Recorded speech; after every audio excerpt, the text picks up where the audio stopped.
Əziz ata, nənəm rəhmətə gedən gündən bu otaqda özümü elə tək tənha hiss edirəm ki,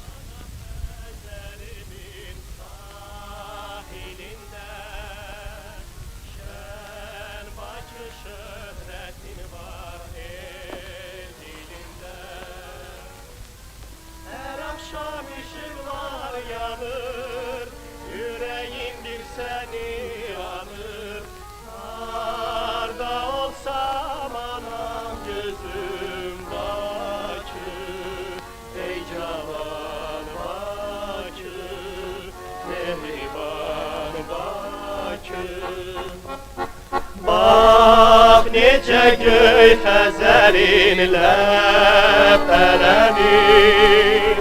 hər səhər sularına nur çilənir.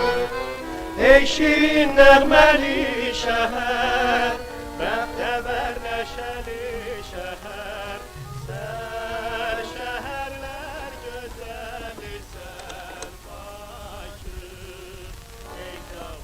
Əziz ata, məni zavoda telefonçu götürüblər.